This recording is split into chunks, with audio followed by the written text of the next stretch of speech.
University academy YouTube channel पे आपका फिर से बहुत बहुत स्वागत है। प्रोग्रामिंग फॉर प्रॉब्लम सॉल्विंग में आज हम यूनिट थर्ड की तरफ चलेंगे। जो यूनिट थर्ड का मेन फोकस है वो है लूप एंड फंक्शंस। तो यहाँ पे हम लूप के बारे में देखेंगे और कुछ यूजर डिफाइंड फंक्शन और प्री डिफाइंड फंक्शन के बारे में भी डिस्कस करेंगे। तो सबसे पहले हम देखते हैं लूप के बारे में।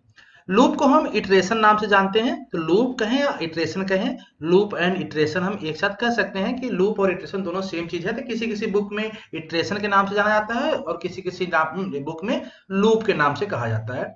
तो लूप जनरली होता क्या है? लूप एक जैसे प्रोग्राम में अगर आप देखते होंगे तो अभी तक जितने भी प्रोग्राम किए थे आप, वहां पे जो भी प्रोग्राम के स्टेटमेंट थे वो एक ब्लॉक में होते थे और यहाँ पे नंबर्स ऑफ लाइन होते थे। ठीक है, ब्लॉक का एग्जीक्यूशन यहाँ से स्टार्ट होता था और यहाँ पे एंड होता था और इसके बाद आपका कंट्रोल इससे बाहर हो जाता था बॉडी से। जैसे अगर सपोज करो ये मेन की बॉडी है, देन की बात कर रहे हैं, तो यहाँ पे जो करली ब्रेस ओपन है यहां से स्टार्ट किया एग्जीक्यूशन और यहाँ पे एग्जिट कर गया लास्ट में। लेकिन कभी कभी प्रोग्राम में आपको सिचुएशन ऐसा आता है कि किसी पार्ट ऑफ स्टेटमेंट या फिर ब्लॉक ऑफ स्टेटमेंट को बार बार जरूरत पड़ती है एग्जीक्यूशन कराने के लिए। मतलब इस बॉडी को नंबर्स ऑफ टाइम अगर मुझे एग्जीक्यूट कराना है, देन उस टाइम कंसेप्ट आता है लूप का। विदाउट लूप पॉसिबल नहीं है कि हम सेम स्टेटमेंट या सेम ब्लॉक ऑफ स्टेटमेंट को नंबर्स ऑफ टाइम या बार बार एग्जीक्यूट कराएं। तो बार बार एग्जीक्यूशन के लिए हम यूज करते हैं लूप का। तो लूप पहले देखते हैं डिफिनेशन क्या है, इसके बाद हम लूप के डिटेल में चलेंगे। तो लूप क्या होता है, तो पहले हम डिफिनेशन देखते हैं। Iteration is a process where a set of instructions और statements is executed repeatedly for a specific number of time or until a condition met। तो किसी भी नंबर ऑफ स्टेटमेंट को या सेट ऑफ स्टेटमेंट कह सकते हैं। जैसे हम ब्लॉक ले लिए, यहाँ पे suppose statement 1 2 3 4 5 number of statement है। इसको अगर हम सपोज करो नंबर्स ऑफ टाइम जैसे 10 टाइम्स अगर इसको एग्जीक्यूट कराना है, देन आपको लूप की जरूरत पड़ेगी। ठीक है, अब इसको एग्जीक्यूशन कराने के लिए आपको एक कंडीशन की भी जरूरत पड़ती है। जैसे कंडीशन क्या देना पड़ेगा कि कितने टाइम या कब तक इसको एग्जीक्यूट कराना है। जैसे अगर हम चाहते हैं कि इस बॉडी ऑफ लूप को या ये जो ब्लॉक है इसको 10 टाइम कराना है, तो हम यहाँ पे कंडीशन दे सकते हैं कि 10 टाइम्स तक इस पार्ट को एग्जीक्यूट करो और जैसे 11th नंबर टाइम्स आए उससे बाहर चले जाओ। तो आपको एक कंडीशन की भी जरूरत पड़ती है लूप में। जनरली लूप जो होते हैं आपके 3 तरीके के होते हैं। पहला जो होता है आपका while loop, do while loop second, और थर्ड होता है for loop. Iteration statement are most commonly known as loop. तो इटरेशन जो स्टेटमेंट है, इटरेशन हम बार बार नाम लेते हैं, इसी को हम लूप भी कहते हैं। तो 3 तरह के लूप आप देख रहे हैं यहाँ पे, while loop, do while loop, for loop. ध्यान दीजिए कि कोई भी प्रोग्राम होगा या कोई भी प्रॉब्लम होगा जहां पे लूप की जरूरत पड़ती है, वो इन तीनों में से किसी भी लूप से हम सॉल्व कर सकते हैं। तीनों का अलग अलग प्रोसेस है सॉल्व करने का, तीनों का अलग अलग सिंटेक्स है यूज करने का।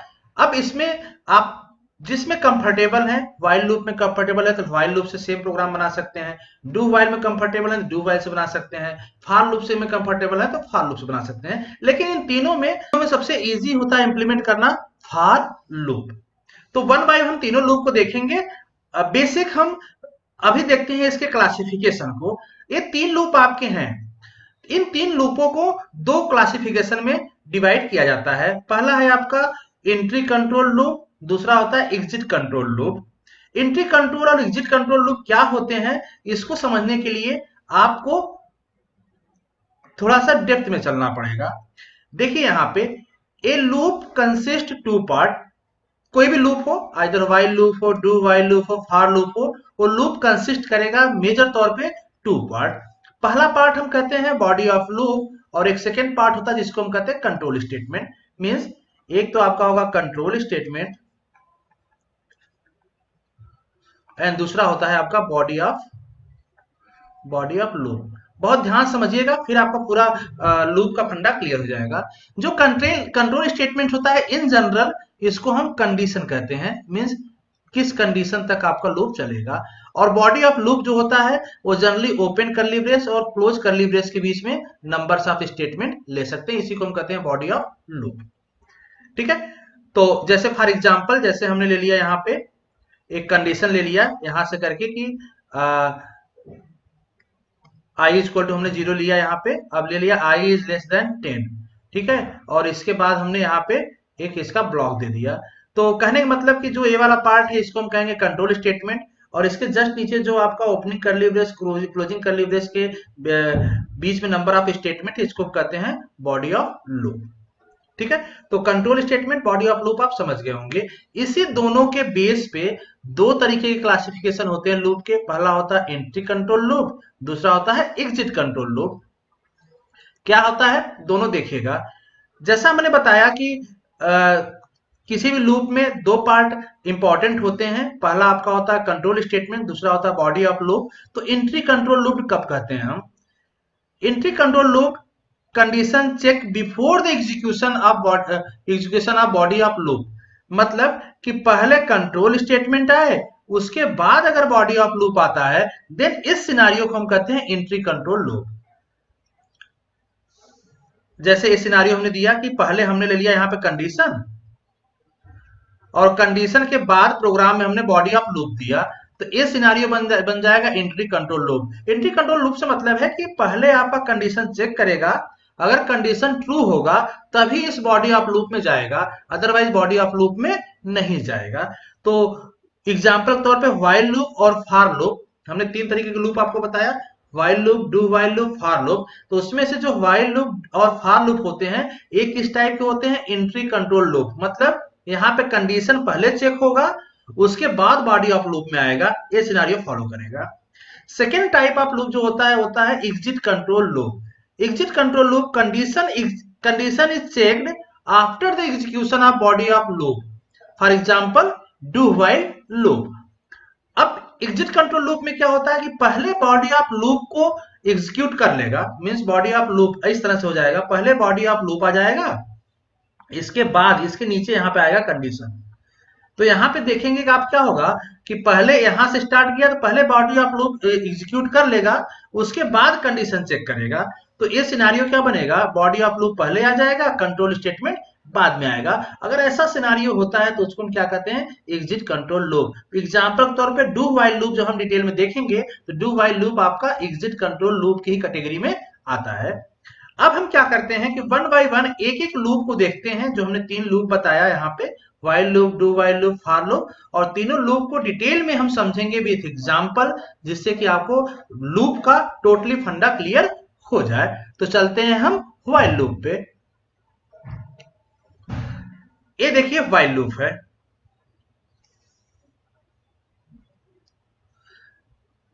व्हाइल लूप की हम डिफिनेशन देखेंगे, सिंटेक्स देखेंगे, उसका फ्लो चार्ट देखेंगे, और साथ में हम एक दो प्रोग्राम भी आपको दिखाएंगे कि कैसे प्रोग्राम एग्जीक्यूट करता है और कैसे हम प्रोग्राम बनाते हैं। तो व्हाइल लूप देखिए क्या होता है, it is a entry control loop. Entry control loop से मतलब आपके दिमाग में आना चाहिए कि पहले कंट्रोल स्टेटमेंट आएगा, कंट्रोल स्टेटमेंट आएगा, उसके बाद यहाँ पे बॉडी ऑफ लूप आएगा। बॉडी ऑफ लूप मतलब पहले इसको चेक कर, कंट्रोल स्टेटमेंट पे कंपाइलर जाएगा, उसके बाद बॉडी ऑफ लूप को एग्जीक्यूट करेगा। ठीक है, in while loop condition is evaluated before the execution of body of loop. तो पहले कंडीशन चेक होगा, उसके बाद बॉडी ऑफ लूप में जाएगा। सिंटेक्स देखिए कैसे हम सी प्रोग्रामिंग में लिखते हैं, हम व्हाइल एक कीवर्ड यूज करेंगे, व्हाइल के साथ कंडीशन, ओपनिंग और क्लोजिंग पैरेंथेसिस में हमने क्या ले लिया, कंडीशन। यहाँ पे कोई भी कंडीशन आप देख सकते हैं, इस कंडीशन के बाद यहाँ पे आता है बॉडी ऑफ लूप। तो जो यहाँ पे कंडीशन है इसी को हम कहते हैं कंट्रोल स्टेटमेंट, इसको क्या कहते हैं, कंट्रोल स्टेटमेंट, और ये आपका क्या हो गया, बॉडी ऑफ लूप। क्लियर है? तो पहले आप देख रहे होंगे कि पहले कंट्रोल स्टेटमेंट आया, उसके बाद बॉडी ऑफ लूप आया। ये काम कैसे करता है, ध्यान दीजिए। सबसे पहले जब व्हाइल लूप में हम कोई प्रोग्रामिंग करते हैं तो स्टार्ट करता है एग्जीक्यूशन कहां से, कंडीशन से। कंडीशन पहले चेक करेगा, यहाँ पे कंडीशन चेक करेगा तो कंडीशन के दो ही केस हो सकते हैं, आइदर ट्रू या फॉल्स। अगर ध्यान दीजिए कंडीशन फॉल्स है, तो कंडीशन फॉल्स है तो इस बॉडी ऑफ लूप में न जाके इसके बाहर, इस बॉडी ऑफ लूप के बाहर कंपाइलर जंप कर जाएगा।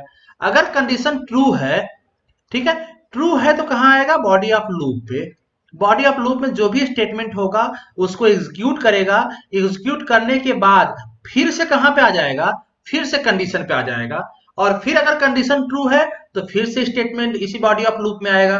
तो जब तक कंडीशन ट्रू रहेगा तब तक ये बॉडी ऑफ लूप को एग्जीक्यूट करता रहेगा बार बार। जैसे ही कंडीशन फॉल्स होगा इस बॉडी ऑफ लूप से बाहर आ जाएगा कंपाइलर। मतलब यहां से समझ में आएगा आपको कि एक लूप क्रिएट हो रहा है और ये लूप तब तक एग्जीक्यूट होता रहेगा जब तक कि कोई कंडीशन आपका फेल ना हो यार। जैसे कंडीशन फेल होगा लूप से बाहर आ जाएगा। ठीक है, इसका फ्लो चार्ट देखिए कैसे काम करता है। जैसे हमने सिंटेक्स लिखा वैसा ही फ्लो चार्ट में भी है। सबसे पहले हमने कंडीशन लिया, व्हाइल कंडीशन। कंडीशन दो चीज हो सकता है, इधर ट्रू या फॉल्स हो सकता है। फॉल्स होगा तो next statement means out of loop चला जाएगा। अगर ट्रू है तो बॉडी ऑफ लूप को एग्जीक्यूट करेगा। एग्जीक्यूट करने के बाद फिर से कहां आएगा, फिर से इसी कंडीशन पे आएगा। और फिर अगर कंडीशन ट्रू है तो ये फिर बॉडी ऑफ लूप, जितनी बार कंडीशन ट्रू रहेगा उतनी बार बॉडी ऑफ लूप एग्जीक्यूट करता जाएगा। जैसे कंडीशन फॉल्स होगा इस बॉडी ऑफ लूप से बाहर आ जाएगा। ठीक है, होप सो आपको सिंटेक्स और फ्लो चार्ट समझ में आ चुका होगा। यहाँ पे एक एग्जांपल देखते हैं, सिंपल एग्जांपल पहले हम देखते हैं। पहला एग्जांपल है, write a program in C to print number from 1 to 10, 1 से लेकर 10 तक की नंबरिंग प्रिंट करनी है। तो इस तरह से आउटपुट आपको लाना है 1 2 3 4 5 6 7 9 10। तो अगर हम बोलें कि आपसे लेके 1 से लेके 10 तक नंबर प्रिंट करना है, तो एक तो सिंपल फंडा अगर विदाउट लूप का यूज करते हैं, तो विदाउट लूप जैसे आप print of statement, print of 1, print of 2, print of 3, ऐसे करके 10 बार स्टेटमेंट हम प्रिंट ऑफ की लाइन लिखेंगे, 10 बार 1 2 3 अप टू 10 तक प्रिंट कर देगा। लेकिन एक गुड हैबिट नहीं होता, क्योंकि सिमिलर स्टेटमेंट है, हम जो बार बार रिपीट करके उसको प्रिंट कर रहे हैं। तो इस केस में हम यूज कर देते हैं लूप का। अब लूप से क्या होगा, देखिए एक ही बार प्रिंट स्टेटमेंट आपको लिखना पड़ेगा और जितनी भी बार बार चाहे उतनी बार उस नंबर को आप प्रिंट कर सकते हैं। देखिए program hash include stdio.h void main से स्टार्ट किया। यहाँ पे हमने एक वेरिएबल ले लिया integer i equal to 1, while condition. देखिए यहाँ पे कंडीशन क्या लिया, i is less than equal to 10, i की वैल्यू कितनी है 1। तो पहली टाइम कंडीशन क्या होगा, कंडीशन ट्रू होगा या फॉल्स होगा, कंडीशन ट्रू होगा। कंडीशन ट्रू होगा तो इस बॉडी में आएगा। इस बॉडी में आते ही देखिए यहाँ पे एक तो प्रिंट करेगा i को क्या गया, प्रिंट ऑफ %i की वैल्यू कितनी, करेंट वैल्यू 1, तो 1 प्रिंट कर दिया। इसके बाद फिर यहाँ पे i equal to i plus 1, i की वैल्यू अपडेट करके कर लिया 2। ठीक है, और यहां से फिर किस पे आएगा, फिर से आएगा कंडीशन पे। जब फिर से कंडीशन पे आएगा तो i की वैल्यू कितनी हो चुकी है, 2 हो चुकी है। और कंडीशन फिर क्या है, फिर से ट्रू है। फिर से ट्रू है तो फिर यहाँ पे आएगा, प्रिंट कर देगा i की वैल्यू 2। ठीक है, फिर से वैल्यू प्रिंट कर देगा i की वैल्यू 2। और फिर यहाँ पे आएगा i equal to i plus 1, तो i की वैल्यू हो जाएगी 3। कंडीशन ट्रू होगा यहाँ पे, यहाँ से कंडीशन पे आएगा, कंडीशन ट्रू होगा, फिर से प्रिंट करेगा 3। तो ये लूप कब तक चलता जाएगा, जब तक कि कंडीशन फॉल्स नहीं होता। जैसे ही i की वैल्यू अपडेट होके 11 होगी यहाँ पे, तो अब कंडीशन क्या हो जाएगा, i की value 11 is less than equal to 10, condition fail होगा। कंडीशन फेल होते ही इससे बाहर क्या है, प्रोग्राम का एंड है। तो आपका इस तरह से 1 से लेकर 10 तक प्रिंट करेगा और प्रोग्राम एंड कर जाएगा। एक चीज और हम यहाँ पे डिस्कस कर दें कि जब भी हम लूप की बात करते हैं तो किसी भी लूप में जनरली देखिए क्या क्या हो सकता है। एक तो आपने देखा कंडीशन होगा, ठीक है, कंडीशन। दूसरा body of loop, body of loop में ध्यान दीजिए कहीं ना कहीं आपको कुछ वेरिएबल या वैल्यू इंक्रीमेंट या डिक्रीमेंट करना पड़ता है, means update. Body of loop में ही कोई अपडेशन पार्ट भी होना चाहिए, क्योंकि अपडेशन पार्ट इसलिए होना चाहिए कि अगर अपडेट कुछ वैल्यू नहीं करेगा तो कभी भी एक कंडीशन फॉल्स नहीं होगा। जैसे यहाँ पे अगर i की वैल्यू अपडेट नहीं करें तो ये कंडीशन कभी फॉल्स होगा, कभी फॉल्स ही नहीं होगा। तो ये अपडेशन क्या करता है, हमको कंडीशन फॉल्स की साइड नियर ले जाता है, और जैसे कंडीशन फॉल्स होता है इस लूप से हम बाहर आ जाते हैं। ठीक है, तो ये सिंपल प्रोग्राम था 1 से लेकर 10 तक नंबर प्रिंट करने का। दूसरा प्रोग्राम है, इंपॉर्टेंट है, ये इंपॉर्टेंट प्रोग्राम कर सकते हैं, इस तरह प्रोग्राम आते हैं एग्जाम में। Write a program in C to print sum of digit of any number. मतलब यहाँ पे कोई नंबर दिया है, उसका सम ऑफ डिजिट निकालना है।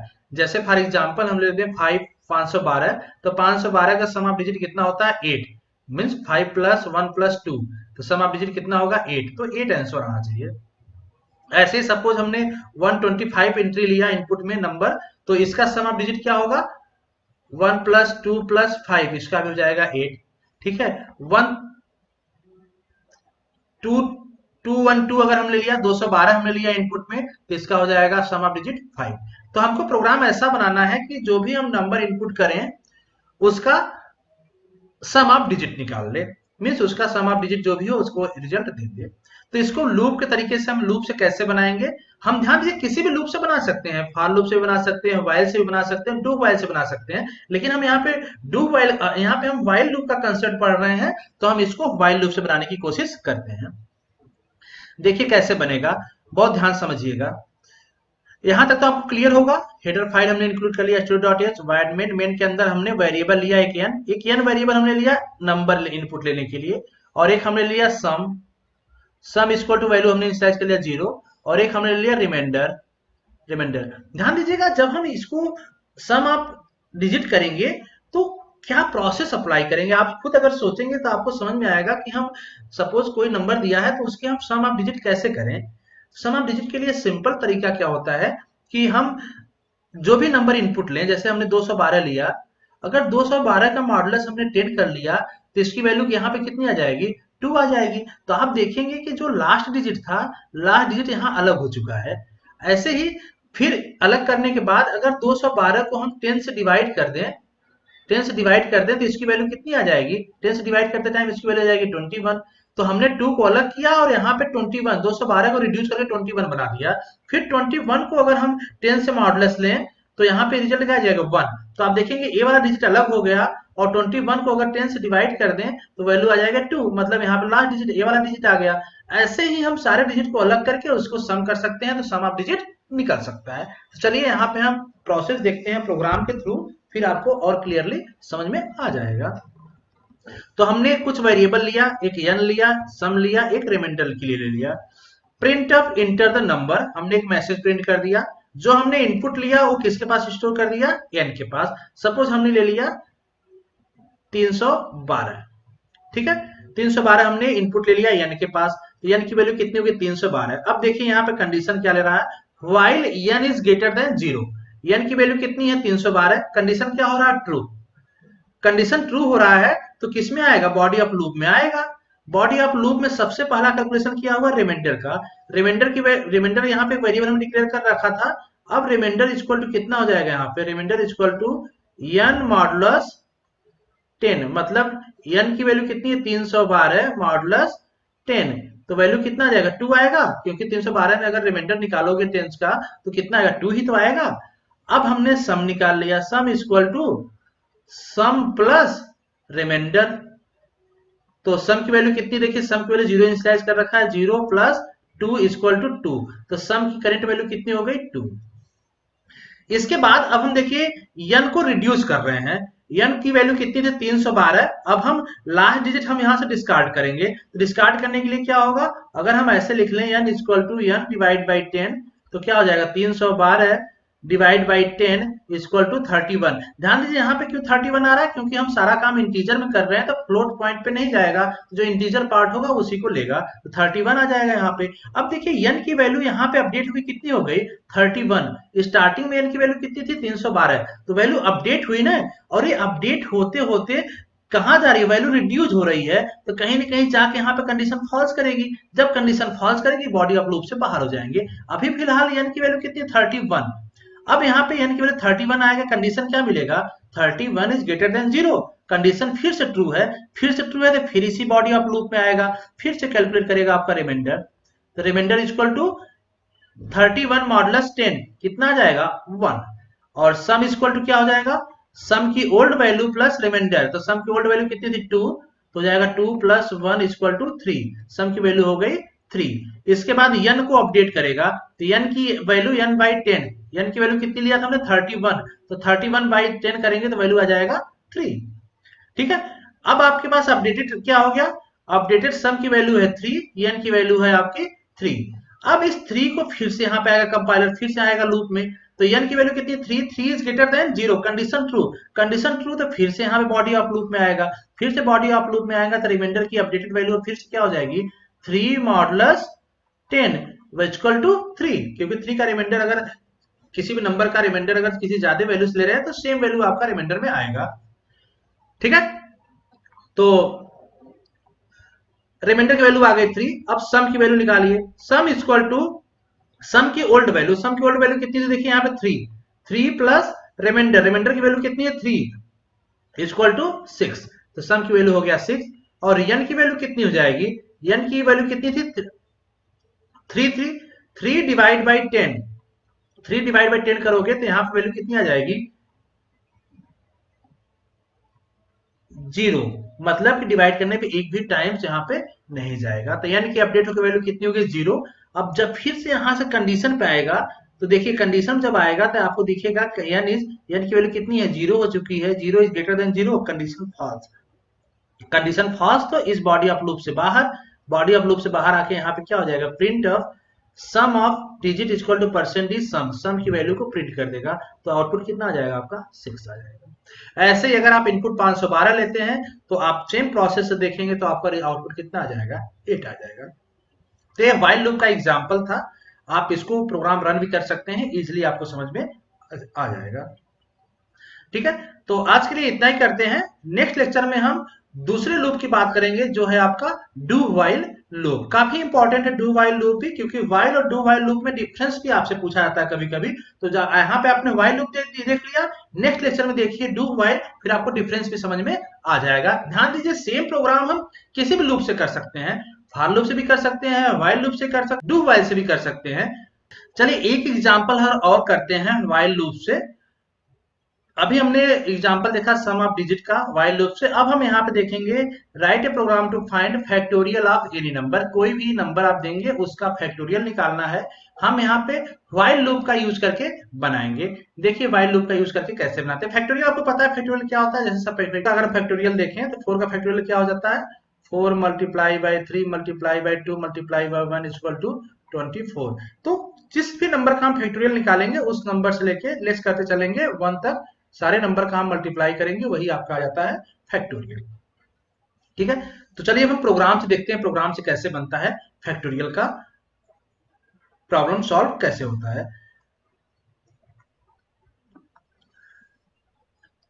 हमने यहां से प्रोग्राम स्टार्ट किया हेडर फाइल से, मेन में आया, मेन में हमने देखा यहाँ पे वेरिएबल एक लिया n और एक नम ले लिया। ध्यान दीजिए हमने n किस लिए लिया, जो भी इनपुट लेंगे हम n के पास लेंगे, और नम वेरिएबल लिया हम हेल्प के लिए कि हमको प्रोग्राम में आगे हेल्प मिल जाए जब प्रोग्रामिंग पार्ट करेंगे देन।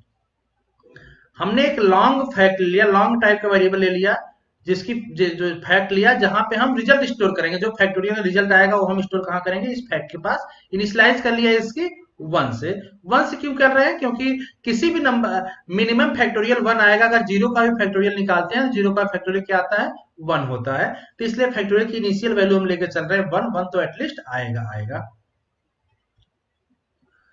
ठीक है,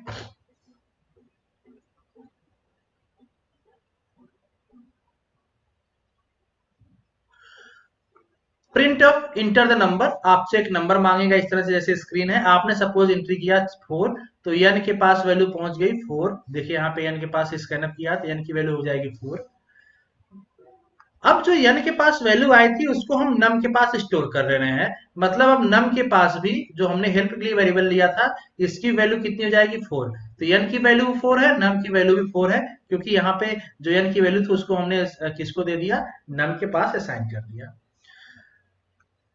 अब ध्यान दीजिए कि एक चीज देखने वाली बात है कि कभी भी निगेटिव नंबर का कोई फैक्टोरियल नहीं होता, तो अगर आप प्रोग्राम बना रहे हैं, अगर सपोज करो कि यहाँ पे आपने इनपुट में निगेटिव नंबर दे दिया, तो उस टाइम उसका फैक्टोरियल नहीं निकल सकता, तो उस टाइम क्या होगा, हम एक पहले कंडीशन चेक करवा लिए कि if n is less then 0, अगर n की वैल्यू जो हमने लिया लेस देन 0 है, तो वहां पे तुरंत मैसेज प्रिंट कर they know negative number for factorial. Factorial कोई निगेटिव नंबर की जरूरत नहीं होगी, फैक्टोरियल नंबर हम नहीं निकाल सकते। तो जाहिर सी बात है कि n की वैल्यू हमेशा जीरो के इक्वल या जीरो से ग्रेटर होना चाहिए। तो जैसे हमने लिया n इक्वल टू 4, तो कंडीशन क्या है, यहाँ फेल है, तो फेल है तो इल्स वाले पार्ट में आ गया। इल्स वाले पार्ट देखिए यहां से यहां तक काम करेगा, और यहीं पे सारा आपका कैलकुलेशन होगा फैक्टोरियल का, क्योंकि फैक्टोरियल अब निकलेगा यहाँ पे, क्योंकि निगेटिव नंबर का नहीं निकल सकता, लेकिन 4 क्या निगेटिव नंबर नहीं है, तो 4 का निगेटिव नंबर फैक्टोरियल तो निकलना चाहिए। तो क्या होगा, इस पार्ट में आने के बाद देखिए अब हम यहाँ पे लगा रहे हैं while condition, while n is greater then 1। 4 की वैल्यू कितनी है, n की वैल्यू कितनी है 4, 4 इज ग्रेटर देन 1, कंडीशन क्या हो रहा है, ट्रू। ट्रू है तो बॉडी ऑफ लूप में आएगा। बॉडी ऑफ लूप में देखिए क्या काम कर रहा है, fact equal to fact multiply by n। तो फैक्ट की वैल्यू क्या है, देखिए fact equal to fact multiply by n, और फैक्ट की वैल्यू देखिए इनिशियलाइज हमने क्या कर रखा था, इनिशियलाइजेशन हम देखेंगे यहाँ पे तो हमने 1 ले रखा था, तो 1 मल्टीप्लाई में क्या हो जाएगा 4 इक्वल टू 4। तो फैक्ट की वैल्यू कितनी अपडेट हो गई 4। n equal to n minus minus मतलब n की वैल्यू डिक्रीज करेगा, तो n की वैल्यू कितनी थी, अभी 4 थी, अब n की वैल्यू कितनी हो जाएगी 3। n माइनस माइनस मतलब क्या होता है, n equal to n minus 1, ये इसकी मीनिंग होता है। तो n की वैल्यू कितनी हो जाएगी 3। यहां से फिर से आएगा इस कंडीशन पे, चेक करेगा 3 इज ग्रेटर देन 1, कंडीशन फिर से ट्रू मिलेगा, फिर से ट्रू मिलेगा तो क्या होगा, अब फैक्ट की वैल्यू फिर से अपडेट करेगा, fact equal to fact multiply by n। Fact की लास्ट वैल्यू कितनी थी 4, तो हम लेंगे 4 मल्टीप्लाई बाई n की वैल्यू क्या है यहाँ से 3 तो यहाँ पे वैल्यू हो जाएगी इसकी 12। ठीक है, इसके बाद n की वैल्यू अपडेट होगी, n माइनस माइनस मतलब अब n की वैल्यू हो जाएगी 2। अब यहाँ से जब फिर से आएगा लूप पे यहाँ पे कंडीशन में, तो फिर से n की वैल्यू कितनी है 2 है, कंडीशन क्या मिलेगा ट्रू मिलेगा। ट्रू मिलेगा तो फिर से आएगा इसी बॉडी ऑफ लूप में, फिर से निकालेगा क्या आपका fact, factorial equal to fact की वैल्यू मतलब 12 मल्टीप्लाई बाई 2, n की वैल्यू इक्वल टू कितना आ जाएगा 24, और n की वैल्यू अपडेट होगी कितनी हो जाएगी, n की वैल्यू अपडेट हो जाएगी 1। ठीक है, क्योंकि इसकी वैल्यू माइनस हो रही है तो n की वैल्यू कितनी 2, और यहाँ पे हो जाएगी अब n माइनस माइनस 1। अब फिर जब यहाँ पे आएगा तो n is greater then 1, n की वैल्यू 1 है, कंडीशन क्या होगा फेल। कंडीशन फेल होगा तो इस लूप से बाहर जो स्टेटमेंट होगा, इस लूप से बाहर स्टेटमेंट क्या है यहाँ पे, print of factorial of given number is percent LD। LD किस लिए लगता है, लॉन्ग के लिए, क्योंकि लॉन्ग फैक्ट लगा हुआ है यहाँ पे, तो फैक्टोरियल की वैल्यू मुझे प्रिंट करना है, तो हम यहाँ पे लिखेंगे LD, और फैक्ट के पास वैल्यू कितनी है 24 आपका यहाँ पे प्रिंट कर देगा। ठीक है, तो आपने देखा क्या क्या क्या कैसे कैसे काम किया। देखिए पहले 1 लिया, 1 मल्टीप्लाई बाई 4, फिर जो रिजल्ट आया उसमें मल्टीप्लाई बाई 3 कर लिया, फिर जो रिजल्ट आया मल्टीप्लाई बाई 2 कर लिया, तो टोटल रिजल्ट कितना आ जाएगा 24 देखिए बन रहा है। और इसके बाद जैसे ही n की वैल्यू यहाँ पे इसको प्रिंट किया, इस प्रिंट करने के बाद इसको प्रिंट करने के बाद लूप से पहले निकल चुका है, यहाँ पे इल्स की क्लोजिंग हो जाएगी, और इसके बाद मेन की क्लोजिंग यहाँ पे है, प्रोग्राम आपका टर्मिनेट कर जाएगा। तो इस तरह से हम फैक्टोरियल निकाल सकते हैं किसी भी नंबर का। ठीक है, लॉन्ग फैक्ट लेने का एक मीनिंग ये भी है, क्योंकि जब कहीं आप किसी भी बड़े नंबर का, जैसे सपोज करो 24, 25, 30 का अगर आप फैक्टोरियल निकाल रहे हैं, तो लॉन्ग लेने से यूज होगा कि आपकी जो वेरिएबल साइज है वो लेंथ बड़ी हो जाएगी, और उस टाइम लंबी कैलकुलेशन हो सकती है। अदरवाइज केवल इंटीजर में लेके चलेंगे तो कभी कभी बड़े नंबर के फैक्टोरियल केस में वहां पे इधर आएगा, इधर नहीं आएगा, रिजल्ट आपका आपके अकॉर्डिंग नहीं आएगा। ठीक है, तो यहाँ पे हम व्हाइल लूप का एंड करते हैं। नेक्स्ट क्लास में हम बात करेंगे डू व्हाइल लूप, और डू व्हाइल में भी हम डिटेल में देखेंगे उसका डिफिनीशन, सिंटेक्स, फ्लो चार्ट और नंबर्स ऑफ प्रोग्राम, उसके एग्जाम्पल के तौर पे। तो मिलते हैं नेक्स्ट लेक्चर में।